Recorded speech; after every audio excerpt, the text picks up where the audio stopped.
1450 BC, royal sarcophagi were elaborate and intricately carved. Tut's is quartzite and a work of beauty. But experts Marianne Eaton-Krauss and Dennis Stocks have been examining it, and all is not as it seems. Could such an intricate work of art have been produced within the 70-day deadline? The answer may be found here, York Minster, England, the largest Gothic cathedral in Northern Europe. It takes the work of 25 stonemasons and carvers to maintain this building. Today, experimental archaeologist Dennis Stocks has set one of them a challenge. When you look at it closely, it appears naive in style, but the actual workmanship that's gone into it is absolutely superb. It's a real piece of fantastic craftsmanship. Stone carver Dave Willett has chosen to carve the face of the goddess Isis from a corner of the sarcophagus. Then he and Stocks will attempt to estimate how long it might have taken the original carvers to produce the entire box. And if you look at the subtlety of the carving, so it's pretty round the eye, and certainly on the lips, absolutely beautifully worked. Yes. Where the lips curled over at the bottom, Yeah, that would take quite a bit of work to achieve that. It would, yes. Willett normally works with limestone. The challenge is how he'll cope with quartzite, one of the hardest stones on Earth. First, he tries one of his modern steel chisels.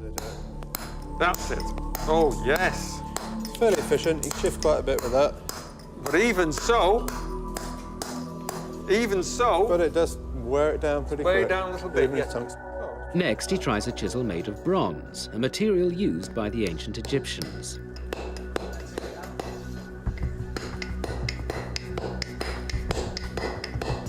It hardly touches it. But Willett won't be using either of these tools. Stock's years of research on ancient stoneworking techniques suggests the Egyptians used chisels made of flint. Certainly more efficient than the That bronze. seems to be working very well. Compared to the bronze, it's brilliant. Yeah. Even on this very hard stone, it's quite clear that you really need a stone tool to work stone. Yes, definitely. Willett gets to work. The goddess's face is carved in relief, so once sketched out, he must remove all the background. It promises to be a laborious job.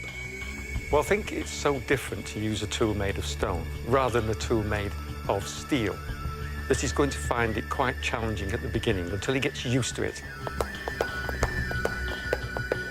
I think he's going to have to learn to be a stonemason all over again. Back in Egypt, Marianne Eaton-Krauss is also investigating Tut's sarcophagus. For years, she's studied photographs, puzzled by inconsistencies in the carving of the four-winged goddesses. These figures would lead her to an amazing discovery.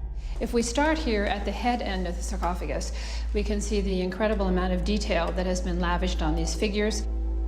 We see the necklace, which has been done in relief. Here, even the knot shown in the strap of the dress. Also the navel, and the way the foot has been done and the anklets. But the foot end of the box is very different. We'll see the goddess Selkit, and we will see here many of the same details, but executed only in paint. And she has no navel. Well, it's quite clear that the head end is much more finished. The foot end has only been finished in paint in a rather hurried fashion. Back at York Minster, stone carver Dave Willett is beginning to understand why some parts are more finished than others.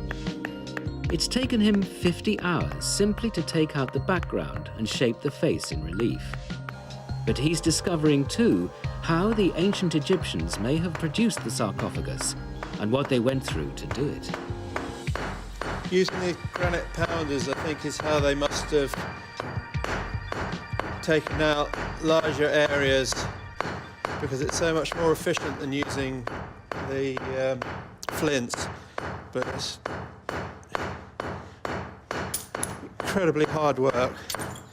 And they must have been absolutely exhausted and incredibly fit to be doing this all day. Experimental archaeologist Dennis Stocks is trying to estimate how long it might have taken to produce the whole sarcophagus. Before carving even began, his research suggests the ancient Egyptians would have first drilled out the interior of the quartzite block. By using tubular drills of copper, with a bow to turn it, with sound abrasive for the drilling out, and with 3 teams working 8 hours a day, I think it would take about 536 days, which is equal to about 18 months.